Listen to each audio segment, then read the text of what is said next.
Hello students, welcome to Barnaparichay smart class. আজকে আমাদের এই ভিডিওতে আমরা স্টার্ট করছি 42 নম্বরের উপপাদ্য। তো চলো দেখা যাক যে উপপাদ্যটা কি বলা হয়েছে। এখানে বলা আছে যে যদি দুটি বৃত্ত পরস্পরকে স্পর্শ করে তাহলে স্পর্শবিন্দুটি কেন্দ্র দুটি সংযোজক সরলরেখাংশের উপর অবস্থিত হবে। তো ব্যাপারটা ঠিক এইভাবে বোঝা যাবে না, আমরা এটাকে একটু ড্র করে নিই, তাহলে আরো ক্লিয়ারলি তোমরা বুঝতে পারবে। ধরো এখানে একটা আমরা বৃত্ত নিলাম, এদিকটা করি, ধরো এটা একটা বৃত্ত, এবার এটার নাম দিলাম এ কেন্দ্রীয় বৃত্ত। ঠিক আছে, এবার এই আর একটা বৃত্ত নিতে হবে। বলেছে কি যদি দুটি বৃত্ত পরস্পরকে স্পর্শ করে, তাহলে আর একটা বৃত্ত এখানে নিলাম, ধরে নিচ্ছি এটা হচ্ছে এই বৃত্ত, এটা আরেকটা বৃত্ত এবং এর নাম দিলাম বি কেন্দ্রীয় বৃত্ত। এবার দেখো এই দুটো বৃত্ত পরস্পরকে স্পর্শ করেছে। কোথায় স্পর্শ করেছে? এই জায়গাটায়, এই জায়গাটায় স্পর্শ করেছে, এখানে জাস্ট এরকম ভাবে টাচ করেছে। তো এই দুটো বৃত্ত যদি পরস্পরকে স্পর্শ করে তাহলে স্পর্শ বিন্দুটি, স্পর্শ বিন্দু মানে কোনটা? এটাকে ধরে নিই পি বিন্দু, এটা হলো পি বিন্দু, স্পর্শ বিন্দু। এই স্পর্শ বিন্দুটি কেন্দ্র দুটি সংযোজক সরল রেখাংশের উপর অবস্থিত। মানে এই দুটো কেন্দ্রকে আমরা যদি একটা সরল রেখা দিয়ে এরকম কানেক্ট করে দিই, জুড়ে দিই, তাহলে পি বিন্দুটা সেই সরল রেখার উপরই অবস্থিত হবে বা সেই সরল রেখার উপরই পড়বে, সেটা আমাদের প্রমাণ করতে হবে। আচ্ছা, এখানে এটা তো আমরা আঁকলাম, এর সাথে আরেকটা হতে পারে, ধরো এই বৃত্ত দুটো বাইরে থেকে স্পর্শ করেছে। যেমন আমরা দেখতে পাচ্ছি একটা বৃত্ত, এটা বাইরের অংশ, এটার এই বৃত্তটা এটা বাইরের অংশ পি বিন্দুতে গিয়ে টাচ করে গেছে। কিন্তু আরেকটা হতে পারে যে একটা এরকম বৃত্ত আছে, এবার এই বৃত্তটার এটার কেন্দ্র হলো এ, আর একটা আমি ছোট বৃত্ত আঁকলাম এখানে, এটা ভেতর থেকে স্পর্শ করেছে,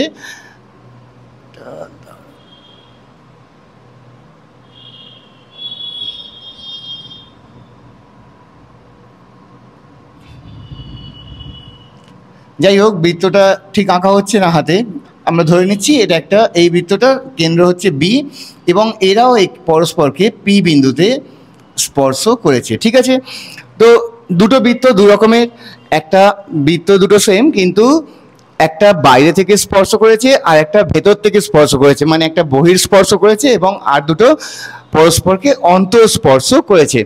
এখন দুটো ক্ষেত্রেই আমাদের প্রমাণ করতে হবে যে যদি এ বি কে কানেক্ট করি তাহলে পিটা তার উপর থাকবে, এখানেও যদি আমি এ বি কে কানেক্ট করে এটাকে এক্সটেন্ড করি, বাড়িয়ে দিই, তাহলে একই সরলরেখা, মানে এই যে সরলরেখাটা পাবো এটা জুড়লে, এই সরলরেখাটাকে বাড়ালে যে সরলরেখাটা থাকবে তার উপরই পি গিয়ে পড়বে। মানে স্পর্শ বিন্দুটা দুটো সেন্টারকে কানেক্ট করলে যে সরলরেখা পাবো সেই সরলরেখার উপরই অবস্থিত হবে, এটা আমাদের প্রমাণ করে দেখাতে হবে। তো আশা করি বোঝা গেছে যে কি বলে দিয়েছে এবং কি প্রমাণ করতে হবে।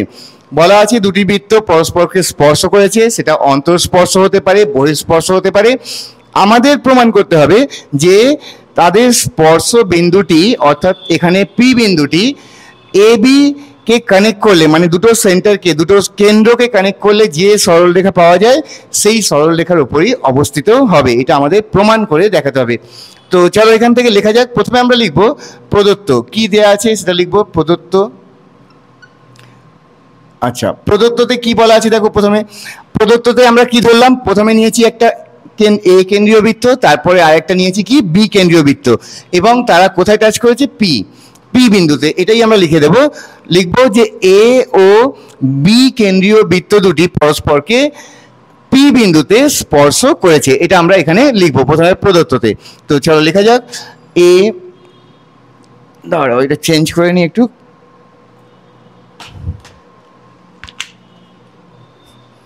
হ্যাঁ, এ ও বি কেন্দ্রীয় বৃত্ত দুটি, কেন্দ্রীয় বৃত্ত দুটি পরস্পরকে পি বিন্দুতে স্পর্শ করেছে, এটা হয়ে গেল প্রদত্ত। ঠিক আছে, তো প্রদত্ত কি আছে যে এ আর বি কেন্দ্রীয় বৃত্ত, এ এবং বি কেন্দ্রীয় বৃত্ত, এখানে এ এবং বি কেন্দ্রীয় বৃত্ত পরস্পরকে পি বিন্দু, এখানেও পি বিন্দুতে স্পর্শ করেছে। এটা হয়ে গেল আমাদের প্রদত্ত। এবার আমাদের কি প্রমাণ করতে হবে যে এই এ বি এর ওপর পিটা থাকবে, মানে হচ্ছে যদি কোনো দুটো ধরো একটা সরলরেখার উপর আরেকটা সরলরেখা থাকে, মানে আরেকটা পয়েন্ট থাকে, এ বি ছিল সরলরেখা, এর উপর পি পয়েন্টটা, তার মানে একই রেখায় আছে। একই রেখায় তাকে বলা হয় সমরেখ। একই মানে কি সম, তাহলে সমরেখ আমরা বলবো যে অতএব এখানে প্রামাণ্য হয়ে যাবে, প্রামাণ্য এ পি বি সমরেখ। এটা আমাদেরকে প্রমাণ করে দেখাতে হবে যে এপিবি বা এবিপি যাই বলি, এবিপি এরা হলো সমরেখ। এবার আমরা এখানে একটা অঙ্কন করব। এখানে অঙ্কনটা হলো, অঙ্কনটা কি হবে, এই পি এ আর পিবি কে আমরা কানেক্ট করে দেব। আমরা কি করব, এই পি এ বলতে পারি বা এপি বলতে পারি, এপি বিপি কেও বলতে পারি। তো আমরা এখানে অঙ্কনে লিখব এপি ও বিপি যুক্ত করা হলো। তার মানে আমরা সরলরেখাটা এবার পেয়ে গেলাম যে এপি এটাকে যুক্ত করলাম আর বিপি এটাকেও যুক্ত করলাম। এখানেও ঠিক একই, এপি যুক্ত করলাম এবং বিপি কে যুক্ত করলাম। ঠিক আছে, তাহলে এপি যুক্ত হলো এবং এখান থেকে এতটা বিপি যুক্ত হলো। তাহলে এপি ও বিপি যুক্ত করা হলো, এটা আমাদের অঙ্কন হয়ে গেল। এবার আমরা আসবো প্রমাণে। ঠিক আছে, এবার দেখো প্রমাণের ক্ষেত্রে আমাদেরকে একটু আগের উপপাদ্যের কনসেপ্ট জানতে হবে। মানে 40-এর উপপাদ্যতে একটা কথা আছে, সেটা আমাদেরকে জানতে হবে। সেটা কি, সেটা হলো যে আমরা 40-এর উপপাদ্য দেখেছিলাম যে যদি কোনো বৃত্ত, এটা একটা বৃত্ত, এবার এই বৃত্তে ধরো একটা স্পর্শক আছে, এরকম স্পর্শকটা হলো এ বি। এবার এই এ বি স্পর্শক আর স্পর্শবিন্দু হলো পি। এবার এখান থেকে যে সরলরেখার মানে ব্যাসার্ধ পাবো, অর্থাৎ স্পর্শ বিন্দুগামী ব্যাসার্ধ, এটা হচ্ছে স্পর্শ বিন্দু। দেখো ভালোভাবে, এটা বৃত্ত, এটা স্পর্শক, যে বিন্দুতে স্পর্শ করেছে তাকে বলা হয় স্পর্শ বিন্দু। এবং এই যে ও কেন্দ্রীয় বৃত্তটা এটাকে টাচ করেছে স্পর্শ বিন্দুতে, তাহলে এটা একটা ওর ব্যাসার্ধ, ওপি কি একটা ব্যাসার্ধ, এটা দিয়েই বৃত্তটা আমরা বানিয়েছি। তাহলে এই ওপি হলো পি বিন্দুগামী, অর্থাৎ স্পর্শ বিন্দুগামী ব্যাসার্ধ। তো আমাদের 40-এর উপপাদ্য বলেছে যে যদি একটি স্পর্শক এবং স্পর্শ বিন্দুগামী ব্যাসার্ধ নিই, তাহলে কি হবে, এরা একে অপরের উপর লম্ব হবে, মানে এটার উপর এটা লম্ব হবে, 90 ডিগ্রি হবে। ঠিক আছে, তাহলে যে কোনো স্পর্শক এবং স্পর্শ বিন্দুতে স্পর্শ বিন্দুগামী ব্যাসার্ধ পরস্পরের উপর লম্ব হবে বা 90 ডিগ্রি হবে। এটা আমাদের কত উপপাদ্য বলেছিল, 40-র উপপাদ্যতে আমরা দেখেছিলাম। যদি তোমরা এটা না দেখে থাকো, আমাদের ভিডিওতে আছে, তোমরা গিয়ে আরেকবার পরে দেখে নিতে পারো, তাহলে কনসেপ্টটা আরো ভালোভাবে ক্লিয়ার হয়ে যাবে। ঠিক আছে, তো এখন এই ব্যাপারটাকে কাজে লাগিয়ে আমরা এই উপপাদ্যটা 42-এর উপপাদ্য প্রমাণ করব।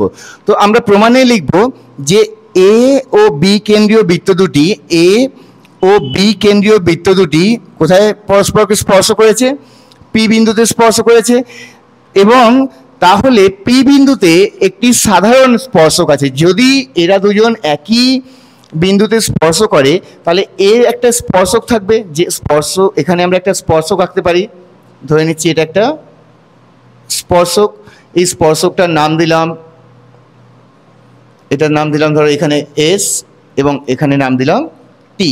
এইখানটাও আমরা এরকম একটা স্পর্শক আঁকতে পারি, এটার নাম দিলাম এস এবং এখানে নাম দিলাম টি। তাহলে প্রমাণটা কি লিখব, যে যেহেতু এ ও বি কেন্দ্রীয় বৃত্ত দুটি পরস্পরকে পি বিন্দুতে স্পর্শ করেছে, অর্থাৎ পি বিন্দুতে একটি সাধারণ স্পর্শক আছে, যে স্পর্শকটার নাম হলো এস টি। তো এখানে লিখে দিই, যেহেতু এ ও বি বিন্দুগামী, এ ও বি কেন্দ্রীয় বৃত্ত, কেন্দ্রীয় বৃত্ত দুটি পরস্পরকে পি বিন্দুতে স্পর্শ করেছে, তাই কি পি বিন্দুতে তাই পি বিন্দুতে একটি সাধারণ স্পর্শক আছে, তাই পি বিন্দুতে একটি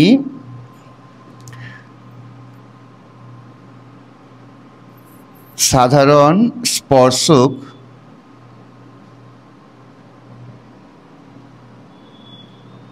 থাকবে।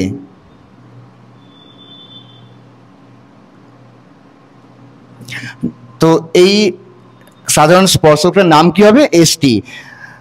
সাধারণ স্পর্শক হলো, স্পর্শকটি হলো, এখানেই লিখে দিই, স্পর্শকটি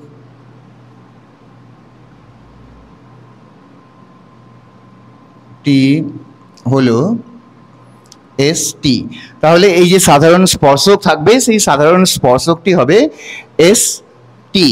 এই এসটি সাধারণ স্পর্শক, মানে এই বৃত্তেরও এটা স্পর্শক, আবার এই বৃত্তেরও এটা স্পর্শক, তাই একে আমরা বলছি সাধারণ স্পর্শক। এবার আমরা কি করব? এতটা তো ক্লিয়ার আছে। এরপর আমরা এই পার্টটাকে শুধু দেখবো। ধরো এই পুরো ছবির মধ্যে এটাকে বাদ দাও, এখন এটা যেমন আছে থাক, একটা দিয়ে বুঝলেই কমপ্লিট হয়ে যাবে। এর জন্য আলাদা করে তোমাকে বুঝে বুঝে লেখার দরকার নেই, একটা দিয়েই করবে, জাস্ট আঁকাটা তোমাকে করে দিতে হবে এখানে, না হলে নাম্বার কমে যেতে পারে।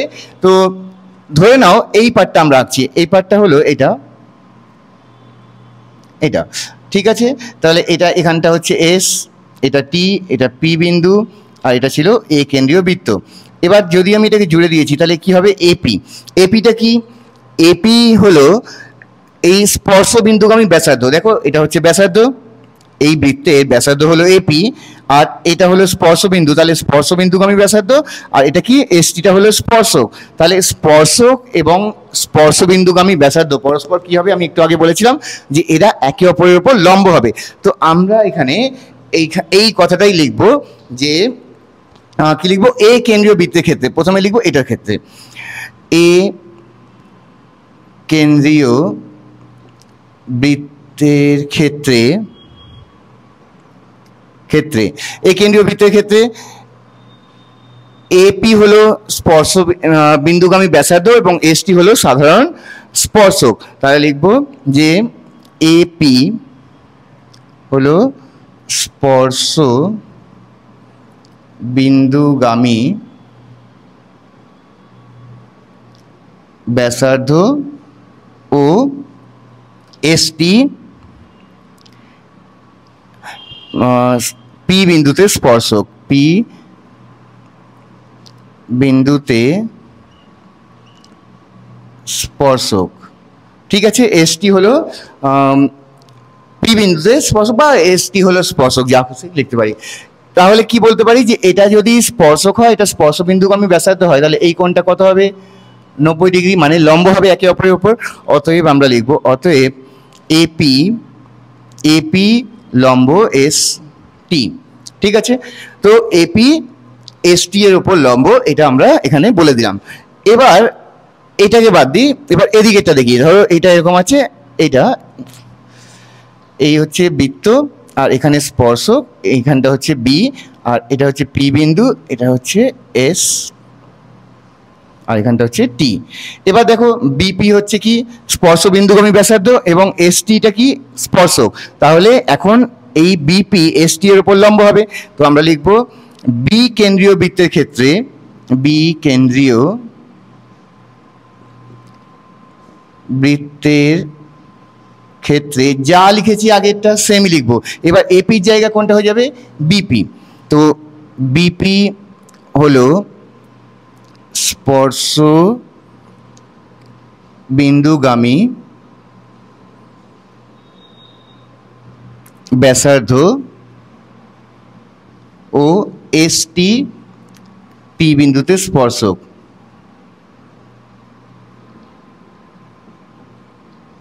পি বিন্দুতে স্পর্শক, অর্থাৎ এটা আমরা এটা বলবো যে বিপি লম্ব এস টি, ঠিক আছে? তাহলে দুজনেই এখন কার উপর লম্ব? এস টি এর উপর লম্ব, কিন্তু কোন বিন্দুতে লম্ব? এরা হচ্ছে দুজনেই পি বিন্দুতে এই সরলরেখার উপর লম্ব, মানে এস টির উপর বা এস টি স্পর্শকের উপর লম্ব। তাহলে আমরা দেখো একটা জিনিস, এবার তোমরা আরেকটা জিনিস একটু দেখে নাও ভালোভাবে। এখানে ধরে নিচ্ছি আমি একটা সরলরেখা, এটাকে একটু রাফ হিসাবে ধরো, এটা একটা সরলরেখা আছে। এবার এই বিন্দুতে, এটা বিন্দুটার নাম হলো পি বিন্দু, এটা হচ্ছে লম্ব, তার মানে এটা কত 90 ডিগ্রি। আবার এই দিক থেকে আমি একটা লম্ব আঁকলাম একই বিন্দুতে, এটাও কত 90 ডিগ্রি। তাহলে যদি আমি একই বিন্দুতে একটা সরলরেখা আঁকি, লম্ব আঁকি, এদিকেও লম্ব আঁকি 90 ডিগ্রি, তাহলে এই যে পুরোটা কত পেলাম 180, এখানটা আমি পেয়ে গেলাম 180। এবার 180 মানে আমরা কি জানি, যে কোনো সরলরেখার এক পাশে 180 হয়, তার মানে হচ্ছে যে এরা একই সরলরেখা। এরকম কখনো হবে না যে ধরো এই বিন্দুতে লম্বটা হচ্ছে এরকম গেছে, এই বিন্দুতে এরকম গেছে, হবেই না, কারণ এটা 90, লম্ব হতে গেলে 90 হতে হবে, এটাকেও 90 হতে হবে, তো এটা 90 কম হয়ে যাচ্ছে, দেখো এরকম, তার লম্ব হচ্ছে না। লম্ব আছে যখনই আমি বলে দিয়েছি এটার সাথে এটা লম্ব, তার মানে এটা 90, এটা 90, তার মানে পুরোটা হচ্ছে কত 180। এবার যদি 180 হয় তাহলে এই পুরো সরলরেখাটা, এইটা হচ্ছে একটা সরলরেখা, মানে একই সরলরেখা। ঠিক আছে, তো এবার আমরা কি লিখবো, অতএব যেহেতু এপি ও বিপি একই বিন্দু পি এর ওপর এসটি সরলরেখার উপর লম্ব, তা লিখবো যে যেহেতু এপি ও বিপি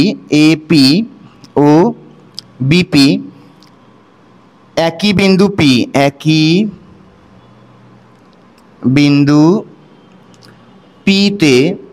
বিন্দু পিতে এসটি সরলরেখার উপর লম্ব, এসটি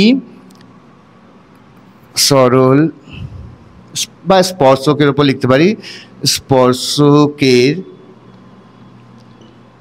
উপর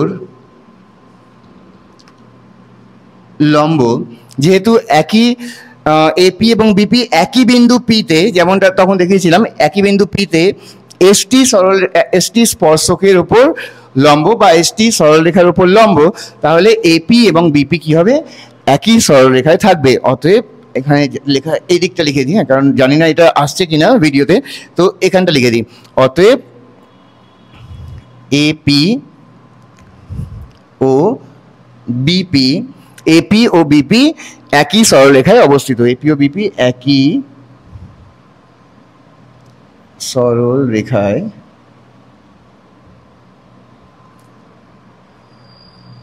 অবস্থিত, অর্থাৎ এ পি ও বি সমরেখ। এটা হয়ে গেল প্রমাণিত। ঠিক আছে, তো আমাদের প্রমাণ হয়ে গেল যে এ পি বি, যেটা প্রমাণ করতে বলেছিল, এটা সমরেখ, এটা আমরা প্রমাণ করে দিলাম। তো আশা করি উপপাদ্যটা বোঝা গেছে। যদি ভিডিওটা ভালো লেগে থাকে কাইন্ডলি আমাদের চ্যানেলকে সাবস্ক্রাইব করবে আর ভিডিওটাকে লাইক করবে। এর পরের ভিডিওতে আবার একটা নতুন উপপাদ্য নিয়ে তোমাদের সাথে দেখা হবে। Thank you.